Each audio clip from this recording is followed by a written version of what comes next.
Cuando yo supe de la discapacidad auditiva de mi hijo, pues me sentí muy mal. Y después no lo aceptaba de que él tenía ese problema, tenía la discapacidad. Las cosas cambian, o sea, nosotros creíamos que íbamos a tener el bebé, que al año iba a caminar, a los 3 años a la escuela, y etcétera, como cualquier familia. Yo le decía a mi marido, ¿y ahora cómo hacemos con el bebé para ponerlo a la escuela? Porque en toda escuela no lo van a coger al bebé. Yo le pedí tanto a Dios y a la Virgen que me ayudara para mi hijo sacarlo adelante.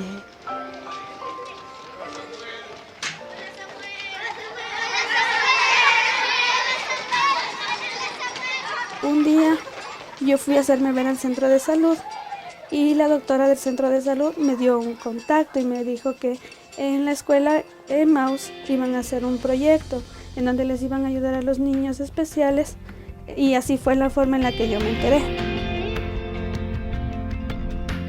Este proyecto de inclusión por tránsito educativo adopta el modelo social con el sentir de fe y alegría. Nace en Santo Domingo, está aproximadamente 4 años y en este caminar está perfectamente validado y comprobado que la inclusión sí es posible en Ecuador. Este mismo modelo se adopta para Quito y Guayaquil, que se lo está haciendo desde el año 2014. Lo primero que tiene que garantizar una educación inclusiva es el acceso. Lo segundo, tiene que existir la permanencia. Hay que crear las condiciones para que los niños permanezcan en una institución educativa. Y en tercer lugar, el aprendizaje. Una vez que los niños ya han tenido acceso y le hemos allanado el terreno, la cultura, las prácticas, etc., hay que atender a los papás. Hay que acompañarles, digamos, en las diferentes áreas de crecimiento de un hijo. Si su hijo es un estudiante, hay que darle las herramientas para que los papás apoyen en el estudio. Si su hijo tiene que crecer en el mundo de la relación, de la sociabilidad, hay que darle las herramientas para que pueda relacionarse con sus compañeros. ¿Qué es lo que hemos hecho entonces? Inclusión por tránsito es que desde lo más temprano posible los niños estén con nosotros para que se puedan desarrollar en inicial 1, 0 a 3 años, se puedan luego transitar a inicial 2, ¿verdad? 3, 4, 5 añitos, y después veamos cuál es el camino más adecuado para que continúe su inclusión educativa.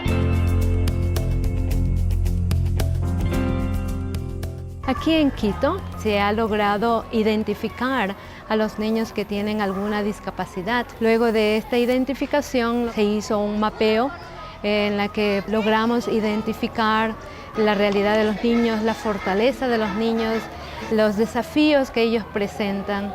Escuchamos a los padres de familia que nos daban referencia acerca de los niños. Conversamos y así me fui empapando del tema. No pasaron ni 2 meses que ellos ya iban a ingresar. Este sería ya el 2.º año en el que ya estamos en lo de la inclusión. Fue una importante etapa para poder conocer en qué situación están los niños, cuál es la realidad del niño, cuáles son las necesidades, cuáles son las expectativas que los padres de familia tienen frente a la inclusión en este caso. Bravo, otro, coja otro. Eso, vamos. Uy, Para mí es muy importante porque al principio cuando Samuelito no hacía nada, yo estaba súper preocupada porque va pasando el tiempo, él ya tiene 2 añitos y 5 meses y me preocupaba, pero gracias a Dios ahora estoy feliz porque día a día voy viendo que va avanzando un poquito, va subiendo un poquito el escalón y eso es lo importante. Han tenido la etapa en la que hacen la estimulación en la etapa inicial y luego tenemos la segunda parte, la inicial 2, donde los niños realizan lo mismo que todas las escuelas en la etapa inicial de la primaria. También he conocido personas súper buenas, personas que me han ayudado, no solo a Samuel, sino a mí, porque hay veces que uno también se desmorona.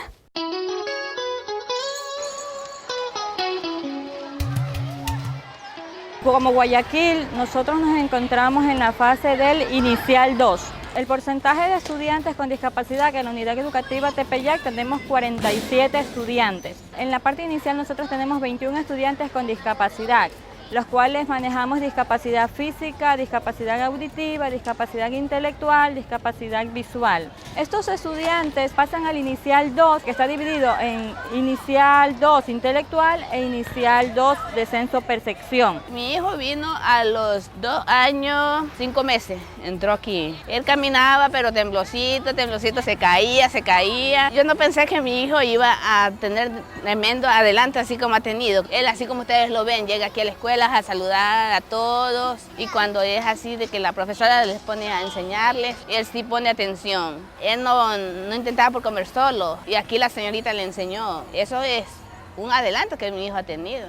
Y él mismo, cuando yo le digo, vamos a estudiar, él mismo coge su cuadernito y nos sentamos a la hamaca a estudiar. Al finalizar el año lectivo, se reúne un equipo multidisciplinario conformado por la terapista de lenguaje, la profesora de aula, el acompañante en inclusión, el padre de familia y la psicóloga del centro, donde a través de diferentes valoraciones que se le hace al niño, se toma una determinada decisión proyectándose hacia el futuro del niño, que es si él permanece en el salón de desarrollo o va a las aulas ordinarias, siguiendo así un proceso y un seguimiento y un acompañamiento para que garantizar la permanencia del estudiante dentro de una escuela ordinaria. Y a pesar de todo, yo con mi hijo he tenido más amistades. He progresado más con mi hijo, porque yo antes no tenía tantas amistades así, ahora no, con mi hijo no. Con mi hijo donde quiera que yo vaya, Evelio por aquí, Evelio por allá. En este caso son los padres, a través de las reuniones con los psicólogos, con los terapeutas, los que pasan de esa etapa de negación, de la etapa de no aceptación a su hijo, a la etapa de la aceptación, de la acoger al estudiante y de trabajar con él.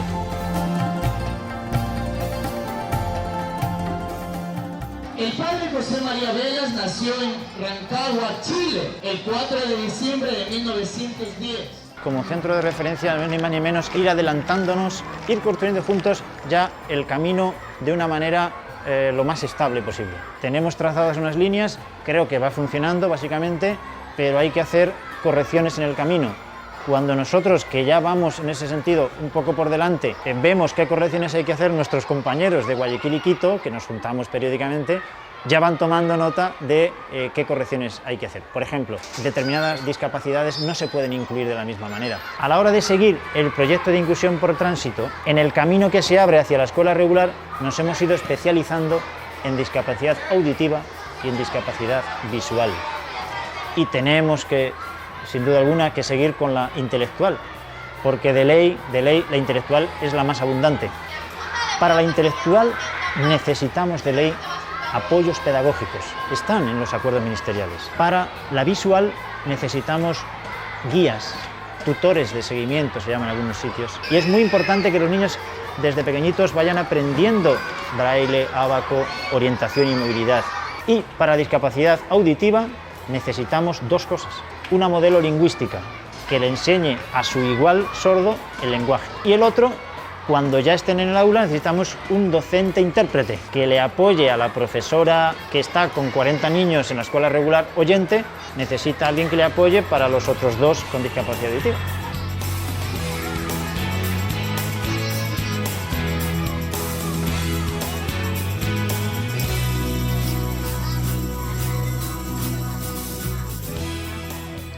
Para que mi hijo pueda ir aprendiendo un poco más, es no solo trabajo de los maestros, sino es un trabajo en conjunto de los docentes, los maestros de apoyo, psicólogos y nosotros también en casa, porque si nosotros trabajamos solos en casa, yo creo que mi hijo no hubiese avanzado mucho. Ha avanzado tanto que a mí a veces me da mucha alegría, porque si antes no podía leer, no podía escribir, ahora lo está haciendo y va avanzando, no se está quedando donde está.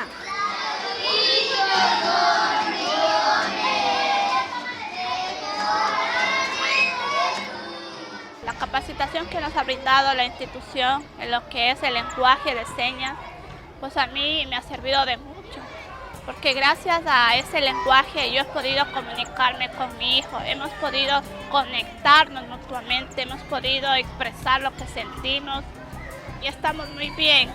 Y eso a mí me ha servido de mucho.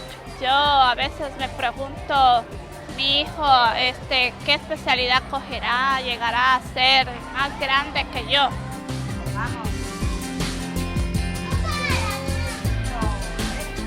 Los propios padres se han dado cuenta de que sus hijos tienen muchas capacidades que pensaban que no tenían. Han cambiado también la idea de que no tienen que ser bebés permanentes, que les tienen que hacer todo. Han cambiado la idea de que, bueno, ya cuando sea mayor, a ver, ya veré qué hago. O no, si mi hijo nunca va a educarse, si no puedo hacer nada con él. Han cambiado incluso la idea de que, pobrecitos, ay, mi hijo... No, tiene sus derechos igual que los demás y van como personas con la cabeza alta e incluso orgullosos. Muchas mamás, papás empiezan a aprender lengua de señas, empiezan a aprender braille, empiezan a asociarse.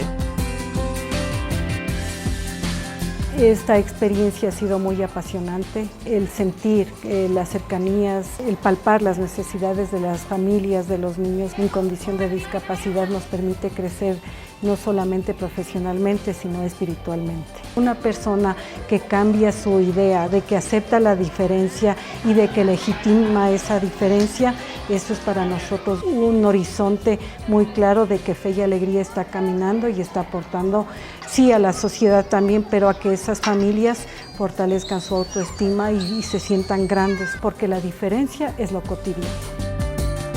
Pensaba que la discapacidad simplemente se daba y los niños podían seguir así, que no avanzaban. Pero ahora me doy cuenta que no, si a ellos se les presta totalmente cuidado, ayuda y con respaldo de los maestros, sí se puede avanzar y mucho. Estoy muy agradecida con la escuela porque a mí me ha ayudado mucho con mi hijo, sinceramente. Y también lo que nos han capacitado a mí como madre, para que yo también surja en la casa, yo lo pueda ayudar a mi hijo. No importa la discapacidad que tenga, no importa cuál sea, uno tiene que también luchar, esforzarse junto como equipo, trabajar como equipo. Él es una fuerza para todos nosotros y que si uno puede lo logra y que todo está en la perseverancia que uno le ponga a las cosas. Para mí mi hijo significa todo en mi vida, porque eres el único que ha llenado ese vacío que yo tenía en mi corazón.